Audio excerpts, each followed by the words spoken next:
بسم اللہ الرحمن الرحیم۔ السلام علیکم۔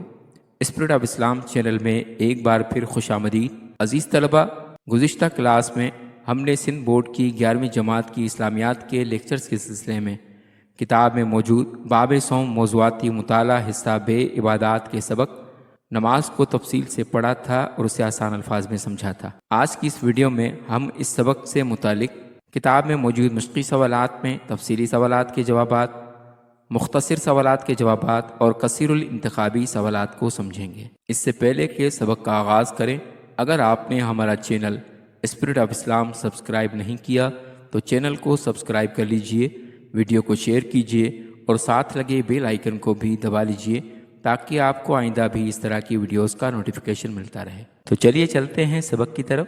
درج ذیل سوالات کے تفصیلی جوابات لکھیے۔ اس میں پہلا سوال ہے، نماز کی فضیلت اور اہمیت پر نوٹ تحریر کیجیے۔ اس کے جواب میں سب سے پہلے صلاۃ نماز کے لغوی معنی دیں گے۔ صلاۃ عربی زبان کا لفظ ہے جس کے لغوی معنی دعا، رحمت، مغفرت، استغفار، بزرگی بیان کرنے اور پاکی بیان کرنے۔ اس کے بعد ہیڈنگ دیں گے صلاۃ نماز کی اصطلاحی تعریف۔ شریعت کی اصطلاح میں صلاۃ نماز سے مراد مخصوص اقوال و افعال پر مشتمل اللہ تعالیٰ کی عبادت و بندگی کا وہ خاص طریقہ جو رسول اللہ صلی اللہ علیہ وآلہ وسلم نے حق تعالیٰ کے حکم سے اپنی امت کو سکھایا، جس کی ابتدا تکبیر تحریمہ اللہ اکبر اور انتہا سلام پر ہوتی ہے۔ اس کے بعد صلاۃ نماز کی غرض و غایت کی ہیڈنگ دیں گے۔ نماز کا بنیادی مقصد اس کی غرض و غایت نفس یعنی قلب و روح کو پاک و صاف کر کے ایمان و یقین سے آراستہ کرنا اور سنوارنا ہے۔ نماز کے ذریعے انسان اپنے رب سے مناجات یعنی دعائیں کرتا ہے اور اللہ کے قریب ہو جاتا ہے۔ گویا طہارت و پاکیزگی نماز کی غرض و غایت ہے۔ ارشاد باری تعالیٰ ہے، ترجمہ: فلاح پا گیا وہ جس نے پاکیزگی اختیار کی اور اپنے رب کا نام یاد کیا پھر نماز پڑھی۔ اس کے بعد ہیڈنگ دیں گے صلاۃ نماز کا تاریخی پس منظر۔ وضو اور صلاۃ کا آغاز۔ رسول اللہ صلی اللہ علیہ وآلہ وسلم پر جب پہلی وحی نازل ہوئی تو جبرائیل علیہ السلام نے رسول اللہ صلی اللہ علیہ وآلہ وسلم کو وضو اور نماز کا طریقہ سکھایا۔ ابتدا میں 2 رکعت صبح اور 2 رکعت شام کی فرض کی گئی تھیں۔ ارشاد باری تعالیٰ ہے کہ اور صبح و شام اپنے رب کی حمد کے ساتھ اس کی تسبیح بیان کرو۔ اس کے بعد ہیڈنگ دیں گے فرضیت صلاۃ نماز کا حکم۔ نماز کی فرضیت کا حکم ہجرت سے 1 یا 1.5 سال قبل معراج نبوی صلی اللہ علیہ وآلہ وسلم کے موقع پر نازل ہوا۔ 50 نمازیں فرض کی گئیں۔ اس کے بعد ہیڈنگ دیں گے نماز کی فرضیت اور حکم قرآن کریم کی روشنی میں۔ نماز ہر عاقل و بالغ مومن پر اللہ تعالیٰ کی طرف سے فرض ہے۔ قرآن حکیم کی کئی آیات میں اللہ تعالیٰ نے نماز قائم کرنے کا حکم دیا ہے۔ ان میں سے چند مندرجہ ذیل ہیں۔ اللہ تعالیٰ کا ارشاد ہے، پس نماز قائم کرو، بے شک نماز ایمان والوں پر مقررہ وقت پر لازم ہے۔ اس کے بعد اللہ تعالیٰ نے ارشاد فرمایا، سب نمازوں کی اور درمیانی نماز کی حفاظت کرو۔ اسی طرح سے اللہ تعالیٰ نے ارشاد فرمایا، اور نماز قائم کرو اور مشرکوں سے نہ۔ اس کے بعد ہیڈنگ دیں گے نماز کی اہمیت احادیث مبارکہ کی روشنی میں۔ نماز کی فضیلت میں بہت سی احادیث ہیں جن میں نماز کی تاکید کر کے اس کی انسانی زندگی میں اہمیت کو اجاگر کیا گیا ہے۔ نماز کے چند فائدے مندرجہ ذیل ہیں۔ رسول اللہ صلی اللہ علیہ وآلہ وسلم نے ارشاد فرمایا، اصل دین اسلام ہے اور اس کا ستون نماز ہے۔ یہ صحیح مسلم کی حدیث ہے۔ اسی طرح سے رسول اللہ صلی اللہ علیہ وآلہ وسلم نے ارشاد فرمایا، نماز میری آنکھ کی ٹھنڈک ہے۔ یہ سنن نسائی کی حدیث ہے۔ رسول اللہ صلی اللہ علیہ وآلہ وسلم نے ارشاد فرمایا، 5 نمازوں کی مثال اس میٹھی اور گہری نہر کی سی ہے جو تم میں سے کسی ایک کے دروازے کے پاس سے گزر رہی ہو، وہ اس میں 5 مرتبہ نہاتا ہو، تمہارا کیا خیال ہے کہ اس کے جسم پر کوئی میل باقی رہے گی؟ صحابہ کرام نے عرض کیا، نہیں۔ فرمایا، 5 نمازیں بھی گناہوں کو مٹا دیتی ہیں جیسا کہ پانی میل کچیل کو صاف کر دیتا ہے۔ یہ صحیح مسلم کی حدیث ہے۔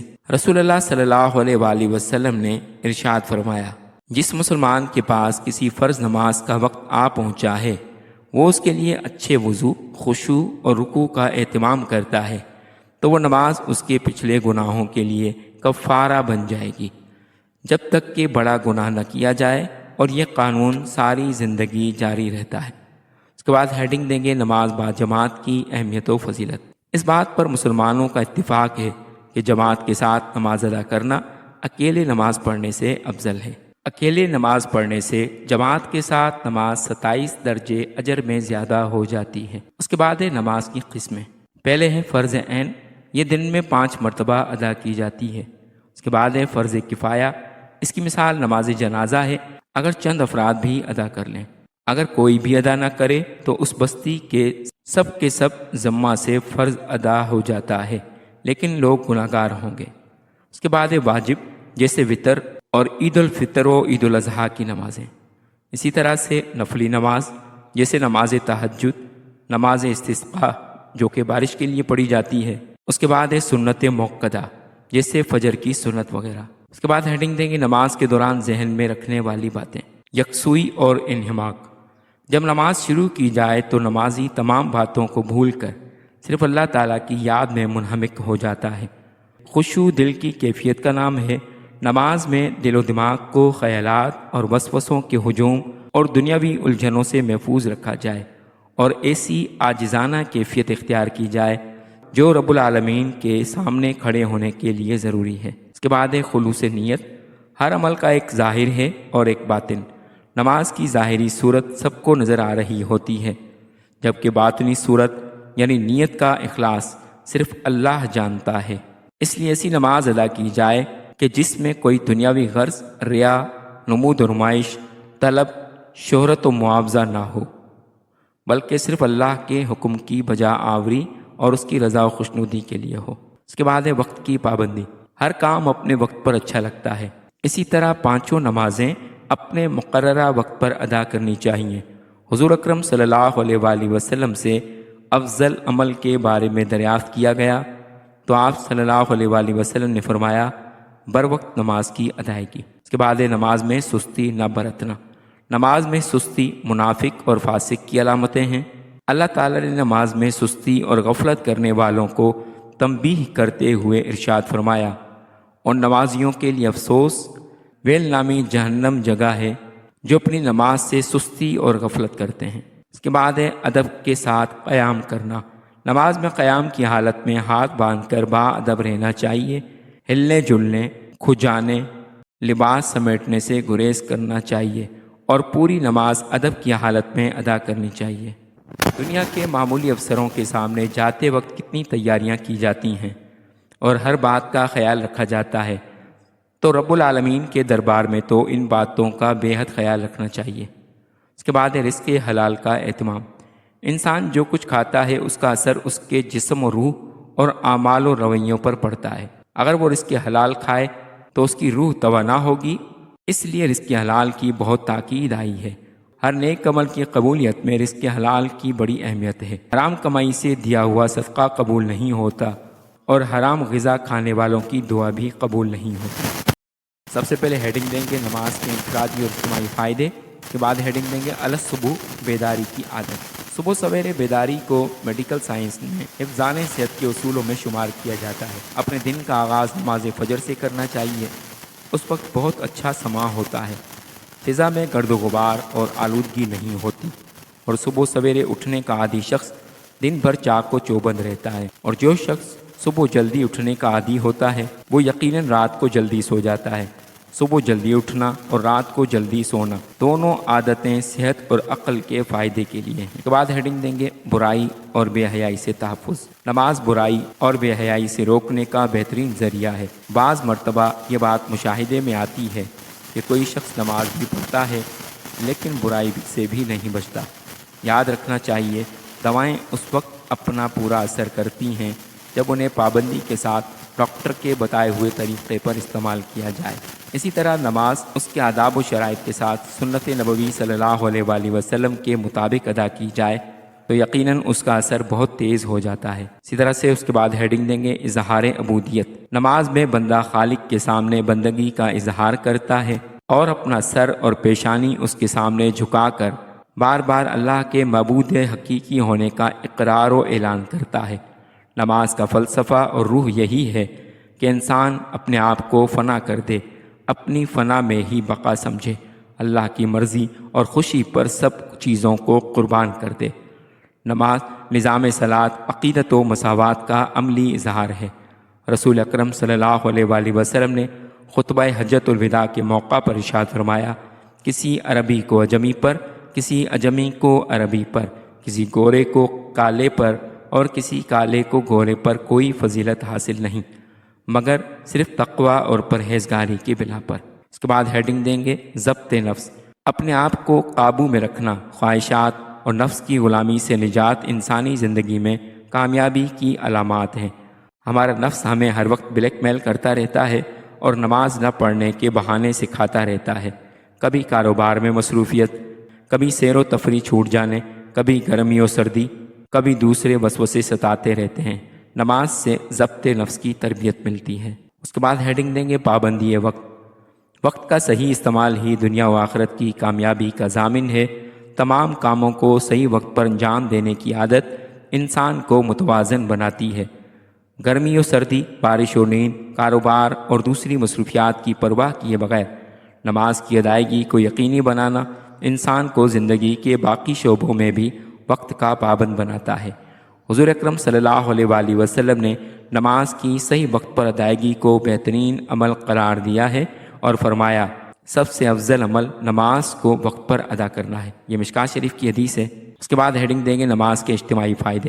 پہلی ہیڈنگ دیں گے باہمی تعارف۔ ایک علاقے کے لوگوں کا مسجد میں وقفہ سے میل جول ان کے بیگانگی اور اجنبیت کو دور کرتا ہے۔ اس میل ملاپ سے انسانیت اور باہمی معاونت اور محبت کو فروغ ملتا ہے۔ نظام صلاۃ کا قیام مسلمانوں کے انتشار کو دور کر کے انہیں وحدت کی لڑی میں پرو دیتا ہے۔ اس کے بعد ہے مساوات۔ باجماعت نماز میں ہر قسم کی تفریق سے بالاتر ہو کر سب کندھے سے کندھا ملا کر ایک ساتھ ایک ہی صف میں کھڑے ہو جاتے ہیں۔ کوئی بڑے سے بڑا آدمی بھی مسجد میں سیٹ ریزرو نہیں کروا سکتا۔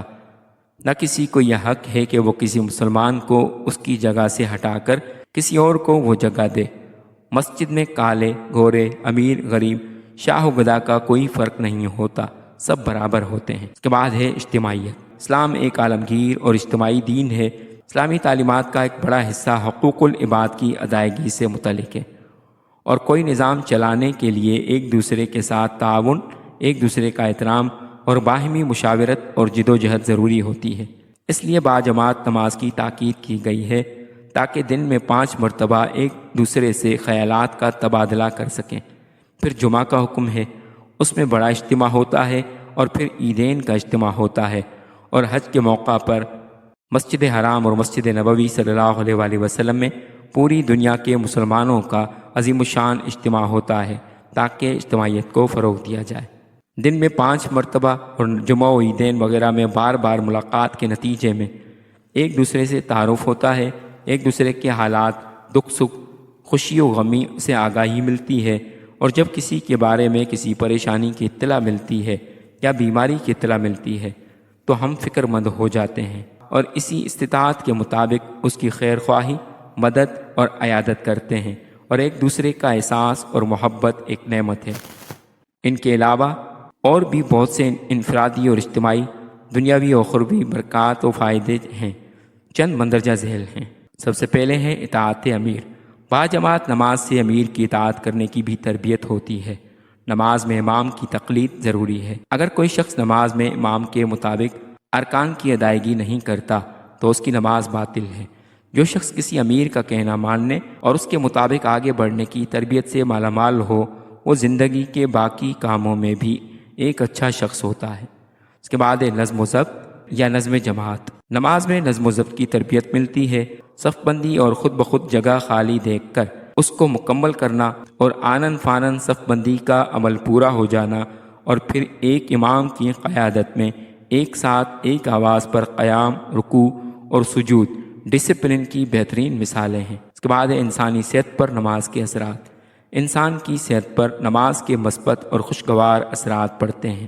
چند مندرجہ ذیل ہیں۔ نماز کے لیے صبح سویرے اٹھنا اور پرسکون اور آلودگی سے پاک فضا میں سانس لینا، چہل قدمی کر کے مسجد جانا، یہ سب باتیں انسان کو صحت مند بناتی ہیں۔ دن میں 5 مرتبہ مسواک کرنے اور دانت صاف کرنے سے دانت خوبصورت و مضبوط بن جاتے ہیں، مسوڑے بھی مضبوط رہتے ہیں اور منہ کے جراثیم معدے میں منتقل نہیں ہوتے، جس سے انسان صحت مند رہتا ہے۔ وضو کرنے سے جسم کے تمام کھلے ہوئے اعضاء کی صفائی ہوتی رہتی ہے، جراثیم صاف ہوتے رہتے ہیں۔ عزیز طلبہ، اس کے بعد چلتے ہیں مختصر سوالات کی طرف۔ درج ذیل سوالات کے مختصر جوابات لکھیے۔ پہلا سوال ہے، عبادت کسے کہتے ہیں؟ اس کا جواب ہے، عبادت کا لفظ عربی زبان سے ماخوذ ہے اور اس کے لغوی معنی ہیں بندگی کرنا، پرستش کرنا، اطاعت کرنا اور اللہ تعالیٰ کے احکام پر عمل کرنا۔ اس کے بعد ہیڈنگ دیں گے عبادت کی تعریف۔ عبادت کا مفہوم صرف نماز پڑھنا یا روزہ رکھنا نہیں، عبادت کا مفہوم صرف نماز پڑھنا یا روزہ رکھنا تک محدود نہیں ہے، بلکہ عبادت ایک وسیع تر اصطلاح ہے جو انسان کے پورے وجود کو شامل کرتی ہے۔ عبادت کا مطلب ہے کہ انسان اپنے دل و جان سے اللہ تعالیٰ کی اطاعت کرے، اس کی حمد و ثنا کرے، اس سے محبت کرے اور اس کے احکام پر عمل کرے۔ دوسرا سوال ہے، نماز کی فرضیت کا تحفہ کب اور کیسے ملا؟ اس کی ہیڈنگ دیں گے نماز کی فرضیت کا تحفہ۔ نماز مسلمانوں کی 5 وقتہ فرض عبادت ہے جسے اللہ تعالیٰ نے تمام مسلمانوں پر فرض کیا ہے۔ نماز کا حکم حضور نبی کریم صلی اللہ علیہ وآلہ وسلم کو معراج کی شب ملا تھا۔ نماز مسلمانوں کے لیے ایک عظیم نعمت ہے جسے اللہ تعالیٰ نے ان پر فرض کیا ہے۔ نماز کا حکم حضور نبی کریم صلی اللہ علیہ وآلہ وسلم کو معراج کی شب ملا تھا۔ نماز انسان کو اللہ تعالیٰ کے قریب لاتی ہے اور اس کی زندگی میں برکتیں پیدا کرتی ہے۔ تیسرا سوال ہے، نماز کے کچھ آداب اور شرائط بیان کیجیے۔ ہیڈنگ دیں گے نماز کے کچھ اہم آداب و شرائط یہ ہیں۔ پوائنٹ ٹو پوائنٹ یہاں لکھیں گے۔ پہلا پوائنٹ ہے وضو۔ نماز سے پہلے وضو کرنا واجب ہے۔ وضو کرنے کا طریقہ قرآن و سنت میں واضح طور پر بیان کیا گیا ہے۔ دوسری شرط ہے پاک لباس۔ نماز کے لیے پاک اور ستھرا لباس پہننا چاہیے۔ تیسرا ہے قبلہ رخ۔ نماز ادا کرتے وقت قبلے کی طرف رخ کرنا ضروری ہے۔ اس کے بعد ہے نیت۔ نماز پڑھنے سے پہلے دل میں نیت کرنا ضروری ہے۔ اس کے بعد ہے وقت۔ ہر نماز کا مخصوص وقت ہوتا ہے جس میں نماز پڑھنا واجب ہے۔ عزیز طلبہ، اس کے بعد چلتے ہیں کتاب میں موجود کثیر الانتخابی سوالات یعنی MCQs کی طرف، جس میں 4 آپشن دیے جاتے ہیں۔ درست آپشن کا چناؤ کر کے ٹک لگانا ہوتا ہے۔ درست جواب کے سامنے ٹک کا نشان لگائیے۔ پہلا سوال ہے، اللہ تعالیٰ کے سامنے انتہائی عاجزی کرنے کو کہتے ہیں؟ آپشن الف توحید، آپشن ب ایمان، آپشن جیم اسلام، آپشن دال عبادت۔ اس کا درست جواب ہے آپشن دال عبادت۔ دوسرا سوال ہے، نماز کے لیے عربی میں لفظ استعمال ہوتا ہے؟ آپشن الف الصوم، آپشن ب النوم، آپشن جیم الصلاۃ، آپشن دال الفلاح۔ اس کا درست جواب ہے آپشن جیم الصلاۃ۔ تیسرا سوال ہے، سبق کے مطابق اکیلے نماز ادا کرنے کے مقابلے میں با جماعت پڑھنے کا ثواب ہے؟ آپشن الف 27 گنا، آپشن ب 25 گنا، آپشن جیم 20 گنا، آپشن دال 10 گنا۔ اس کا درست جواب ہے آپشن الف 27 گنا۔